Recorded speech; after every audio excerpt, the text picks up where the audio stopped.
we sampled up to 85 grams gold, and then on surface we've sampled in some places over 2,000 grams silver. So that always raises the question of why are you getting these super high grades in some places and not in others, and what does that mean? And so the more information we have, the better we can understand. Hello, you're watching Proactive. I'm joined by Pinnacle Silver and Gold CEO, Robert Archer. Robert, very good to speak with you. You've reopened historic workings that hadn't been accessible for years and returned some impressive gold and silver grades. What do these latest results tell you about the potential at El Potrero? Hi, Stephen. Well, what it's really done for us is provided some continuity on one of the mineralized zones that we knew it was there. We had sampled it previously on what we call the main level of the Dos de Mayo mine, and we had also sampled on surface above that, but there was a big gap of around 80 meters or so, where we really didn't have very much information. And the only other way to fill that gap would be to go in there with a surface drill and drill a bunch of holes from surface to fill in that gap. And so by discovering these new underground workings, new for us in a sense, they're historical, obviously, and then being able to get in there and sample them, what it's done is essentially close that gap. It's provided a lot of information, through the middle of the gap, and so in a way, it's almost acted like additional drill hole information that if you didn't have the underground workings, and that was the only way that you were assessing this area. So that's really what it's done. It's given us a much better understanding of the grade distribution through that zone and increased our confidence level in terms of projecting it, because previously we were essentially projecting from the 1470 meter level above sea level all the way to surface, so with these new workings, the new sampling, it's closed that gap, so it's improved our confidence. Robert, you're combining underground sampling with a 45-hole drilling program.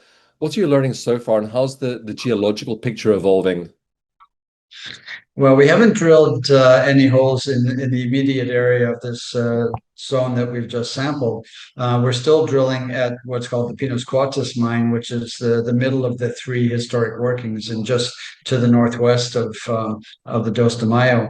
And but what we're seeing, the geology itself is going to be fairly similar, but what we're seeing is that this is what we call a breccia vein, and it's been active over a long period of time and several pulses of hydrothermal activity coming in.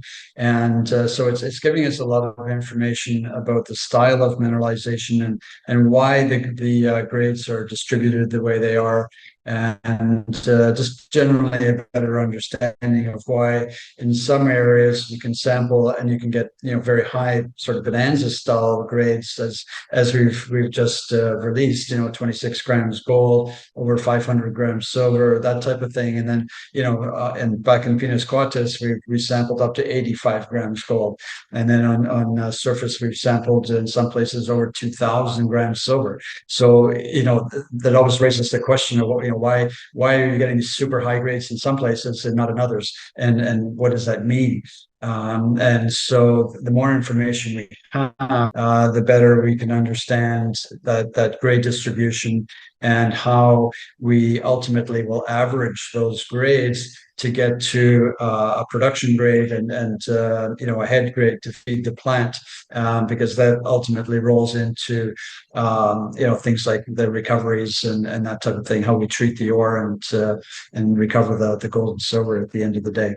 So it's a process, and we're learning all the time. And so we drilled about 48 holes now. I know the news release said 45, but the guys are moving quickly because these are short holes and they're closely spaced. But we're about almost halfway through the underground drilling program. So with that drilling continuing and assays still coming in, what are the key milestones investors should be watching over the next few months? Well, I'm hoping that we can get some drilling results out within the next few weeks. I mentioned in the release that the turnaround time at the labs has slowed down because the level of activity in Mexico has increased. And so as we get the results in, we're putting it all together, interpreting it, and we need to put it into proper context because these holes are short, closely spaced, they're underground holes. This is not like your typical surface drilling program. So that's will be one thing that we'll be working on. And then we hope to start a surface drill program in September, October. So that will probably overlap with the underground drilling. And then, of course, we'll be able to talk about that and those results. And the rest of what we're doing right now is just sort of behind the scenes activity regarding permitting and that sort of thing. So hopefully there'll be updates I'll be able to provide on that front as well. And ultimately, all of that through the balance of the year will lead towards a resource estimate, my preliminary mine plan, and a production decision that I hope we will be in a position to make, if not by the end of the year, then early in Q1. Well, Robbers, I hope you'll keep us updated with progress on that. Thank you very much for your time today. Thanks very much, Stephen. Robert Archer, the CEO of Pinnacle Silver and Gold.